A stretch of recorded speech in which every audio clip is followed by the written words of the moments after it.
G'day there guys, non-ghost believer here, but after playing the game Phasmophobia, I'm slowly changing my mind. It's your main man Markee. It's your main man Markee, and welcome back to another episode of r/AmiTheA. Now if you love today's bloody good stories, I want you to sit down, relax, chuck a prawn on the barbie, and enjoy today's bloody good content. Thank you. Posted by user, deleted, titled, Am I the a-hole for allowing my wife to be publicly humiliated? I love my wife. She's the best thing that ever happened to me. She's also not a super nice person and can be something of a bully. Her son got married recently and she hates the bride. No actual reason, just hates her. She kept joking about wearing white to the wedding, and the poor bride, who doesn't know her very well, thought that she was joking. She wasn't. She wore a floor-length white lace gown to the wedding, just to be a bear. I told my wife that this was a terrible idea and that she was making herself look crazy, but she would not be reasoned with. When the bride saw her, she teared up a little. This is after a lot of bad blood between them. During the reception, my stepson bribed his wife's nephews. One distracted my wife. She loves kids, so got up to play with him, and then the other one put the chocolate frosting off of a cupcake on her seat. Honestly, I didn't say anything because I told her ahead of time that she was going to deserve whatever she got. She didn't notice for hours until my stepson said something before he left. Somehow she isn't mad at him, isn't mad at the kids, but is furious with me, and says that I should have told her, and I'm supposed to be on her side. I thought this drama was over, but my stepson posted a picture of his wife on social media this morning, and the crap-looking stain is pretty clear in the background. So my wife is mad at me again. Considering the fact that the other party in this situation is the bride and groom, and they've not done anything here besides posting the picture, which wasn't a direct attack on your wife, it was just pictures from the event, I'd say this fairly sits in your court, where the party with you and your wife is the offending party. This seems like a clear-cut you're the a-hole to me. It seems like you're enabling her behavior. It seems like you are just as toxic as she is. And I question why you guys even went to this event if you were just going to go cause trouble. This is just textbook toxic couple behavior. You can't act like you're a good guy in this situation for not saying anything. This is just more drama after the fact that didn't need to happen at this wedding. Both of you guys suck, and you're the a-hole. Petula Fairy says, Dude, like another user commented, you should absolutely not have enabled this behavior in your wife by going to the wedding with her at all. What she did doesn't just make her look crazy, it's something that a lot of people would cut contact with a parent over and be justified in doing so. This woman needs therapy, and it sounds like you do too. Not the a-hole for letting her dress get frosting on it, but you're the a-hole for not actually standing up to her at all and leaving the responsibility on literal children to put a grown-ass woman in her place. Like, Jesus Christ, man. You see, the bride almost started crying at her own wedding as a freaking throwaway line. Where is your empathy and compassion? You stop standing by your partner when they do bad crap like ruining someone's wedding day for no effing reason. Edit to add, your daughter-in-law is going to end up in r/just-no-mother-in-law with you as your wife's sidekick.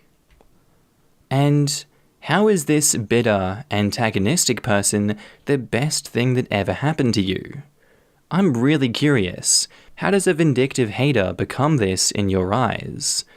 Sorry, but I don't feel the least sorry that she was made an object of ridicule at your son's wedding. She took the first shot, a volley was returned, and her wound was the more fatal. Good. The a-hole here is your wife. She made her bed, let her roll around in the frosting for a while. You could maybe have told her about the butt stain if there was any hope that that would force her to change her dress. Do you suppose she has money? Somehow, I feel like it is likely part of how great OP thinks she is. Aside from that possibility, the bar isn't set very high here, since he doesn't care if the bride cries or the pictures are full of butt-stained mother of the groom.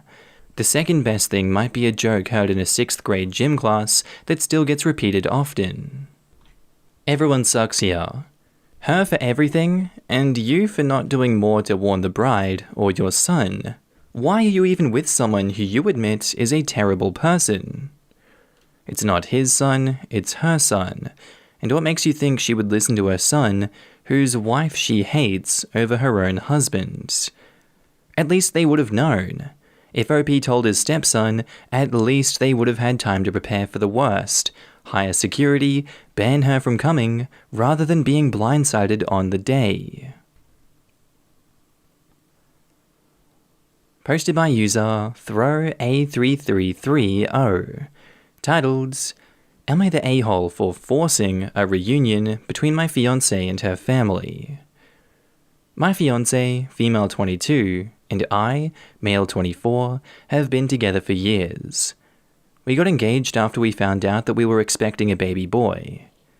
My fiancée isn't on good terms with her family, especially her mum. I should mention that at 17, my fiancée was pregnant, but her mum and everybody in the family wasn't approving of her having it. They kept pressuring her to have an abortion, then give up the baby for adoption. My fiancée ended up having a stillbirth. A few months later, she moved out of the house, and that's when we met. She cut contact with her family and her mum. No one came to our engagement party because my fiancé didn't allow them, although they tried to make amends. She didn't let them visit after we had our baby, and despite the texts she received from them, she refused to let them see the baby. I tried to talk to her and see what was going on. She said that she fears they'll force her to give up the baby, but that's not true. We're a family now, and she's an adult and a responsible mother. Circumstances are different, and also, they kept saying they want to meet their grandbaby.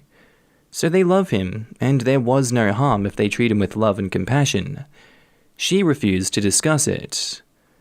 Her mom contacted me via my mother. She said she wanted me to arrange for a meeting with my fiancé because the family bought gifts for the baby and want to visit. I made arrangements and I ordered food, but didn't tell my fiancé until they were at the door so she won't try to make excuses. She saw her mum and family members at the door. She yelled when they tried to greet her and told them to leave before she called the police. I tried to calm her down, and that's when she said I was unbelievable for arranging this visit. She kept yelling at me after they left and said she no longer trusts me with the baby after I betrayed her by letting her family come over behind her back. I told her to just try to start over for the sake of our son, but she went on about her family being toxic, although they did all they could to reconcile. She's mad and isn't talking to me. She wants to go stay with a friend, saying I might invite her family again and cause her to stress out. But I just thought that was a huge overreaction because if that was me, I'd probably just let go of what happened and move on. I just wanted to say that I already spoke to her family. They said they were willing to do whatever to mend the relationship. They pointed out that our son deserves a relationship with his cousins because they want to see him as well as the rest of the family. I've seen the kids. They're innocent in this and they want to meet their cousin, which is one of the reasons why I think that my fiancé is not thinking ahead and letting her anger and resentment affect her decision-making. I suggested therapy, but she still won't accept it. OP has offered the following explanation for why they think they might be the a-hole. I don't think what I did was wrong. I'm just trying to bring the family together because our son needs all the support he can get. If they love their grandbaby and want to offer support, then why not have them as an extended family? This all didn't happen some mystical, magical 10, 20 years ago.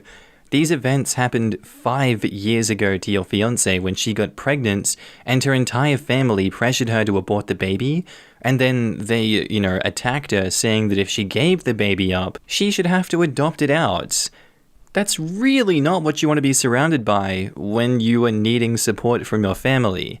These people have shown that they're toxic pieces of crap and they don't deserve a place in your life.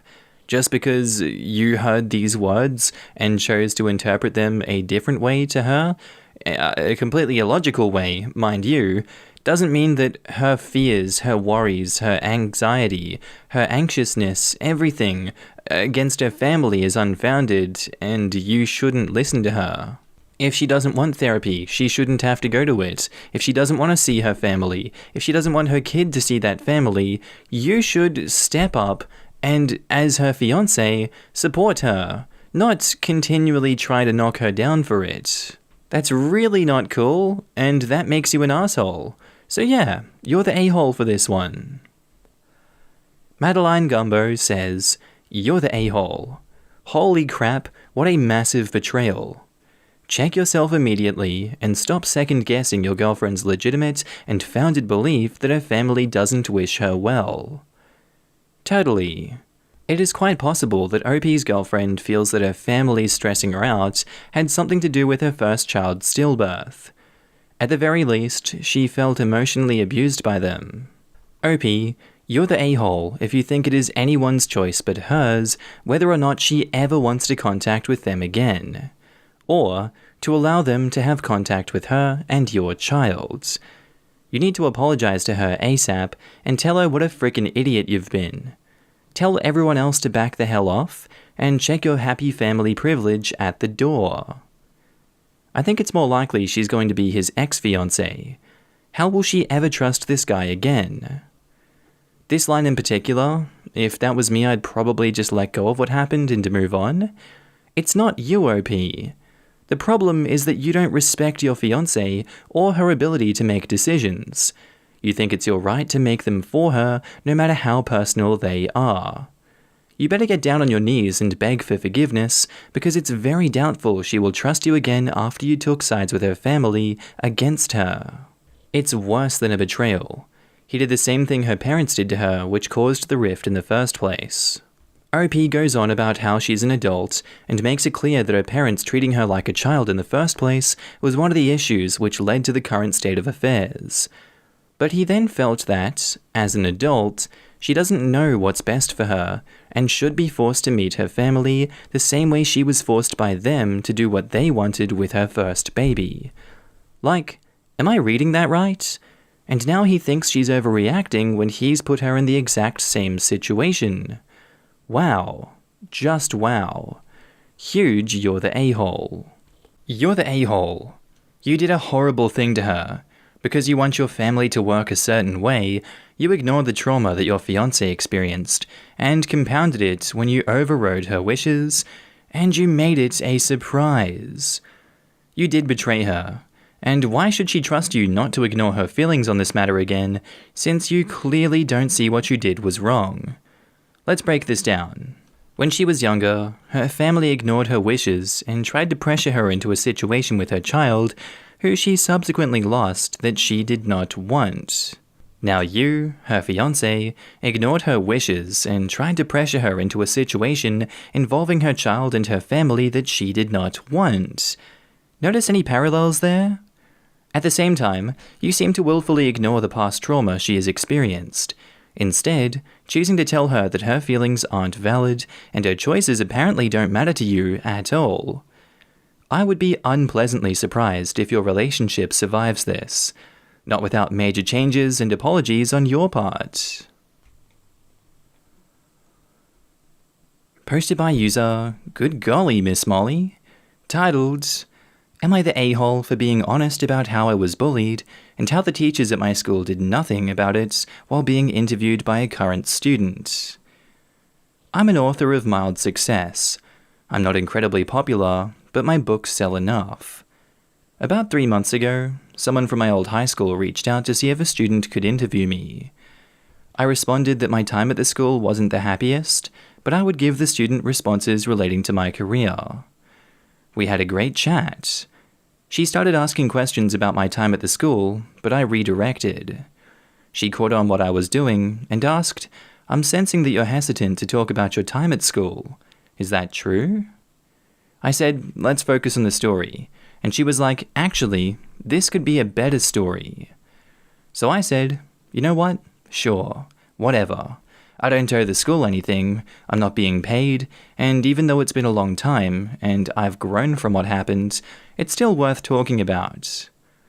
I mentioned a few names in specific, and how I'd tried to ask for help and was blown off by everyone. Teachers at my school very strongly favoured the girls in sports teams, and would often be buddy-buddy with them and their parents. I mentioned a teacher who openly mocked the way I dressed, my lack of athleticism, etc. I brought up the time that a group of girls followed me around the school, mooing at me, and when I broke down crying because they wouldn't stop and tried to tell a teacher, the teacher called me Mooly for the rest of the year. And when I yelled, "My name is Molly, Molly," she had me suspended for a week. She ended up publishing the whole interview. Nothing exactly went viral, but there were posts on Facebook with a ton of comments, and it caused some commotion in that community. A few weeks later, I was contacted by a school official who chastised me for bringing up old wounds and trying to paint veteran teachers as bad people when they were going through difficult times already. The teacher responsible for the Mooley incident had a local Lifetime Teaching Award taken away from her after it all came out. So was it really worth it? And maybe did I remember things wrong? Finally, a handful of my old classmates, many of them stuck around town, found me, and I was barraged with a ton of messages telling me that I'm ruining the reputation of the school and of several prominent community members. It was X years ago, so why can't I just get over it, etc. Some of them obviously haven't changed. It was a long time ago, yes. I don't know how I really feel about how all this went down, though. I know times are tough for teachers right now. I didn't set out to hurt anyone. I was just telling my truth. Am I the a-hole? You literally went out to tell your truth, and you told your side of the story. I don't see that being slanderous or slanderous in nature if it's the truth and nothing but the truth. Maybe the truth hurts them a lot more than their ingrained little warped reality they have going on there, but that doesn't mean that you suck for bringing your story to the limelight, and I applaud you for doing so. They suck in this situation for trying to dogpile on you, for those people that came up to you and harassed you again, showing that they've learnt nothing and that they don't care about your emotions. None of this makes you an a-hole. It makes them solely the a-hole, and they're showing the community that they in fact deserve to have that story be told about them, so that people are aware of how toxic they are and how toxic the environment itself was. Not the a-hole. In the comments, not the a-hole. Trying to paint veteran teachers as bad people. You weren't trying to do anything. They were bad people. Quote, I'm ruining the reputation of the school and of several prominent community members, end quote. Those community members did a good job of ruining their own reputations. It's not your fault they're finally being held accountable. Yeah, I'd say that the teacher who called OP Mooley and deserved to lose that award is probably now having a cow. I'll, see myself out. No, you should stay, lol. I'm sure she's utterly disappointed. Oh, come on, guys, now you're just milking this. Oh, well, moo-hoo. Not the a-hole. Dude, I have dreams about getting mildly famous and doing an interview revealing all the ways my school was a cesspit of crap. You just lived my dream, OP. Not the a-hole. Honestly, the woman does not deserve an award if she bullies students. And the school should have reached out to you, apologized, and asked what they can do better. Their whole attitude shows they are still a terrible school. Not the a-hole. You told the truth. People got things taken away from them and got a bad reputation for their actions. You didn't make them act that way. This. Also, I'd personally be tempted to leak the messages of the other students being a-holes. You are so not the a-hole. The school is upset because the truth makes them look bad? Think about that. The truth makes the school look bad. Not the a-hole. Funny how the burden is supposed to be on you, the former student, to protect all of these upstanding, experienced pillars of the community, and not on them to explain themselves, which clearly they can't. Or the one who made fun of your name wouldn't have had her award yanked purely on your say-so.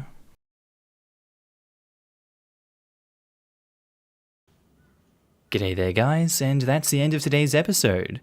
I do hope you enjoyed it and were entertained by today's bloody good content. As always, I want to do a quick shout out and a thank you to all my channel members and Patreon subscribers. Your beautiful faces and names will be up on screen right now. Haven't forgot about you guys, sorry I was taking a little break there. So yeah, if you see yourself, give yourself a pat on the back. If you want to be on this screen, there's links down to the description below where you can sign up and help support the channel and all future projects that I'm going to be doing on this one. With all that said, I hope you guys have an amazing day, night, sleep, whatever you're up to. I'll see you in the next episode, and I do hope you enjoy it. Thank you.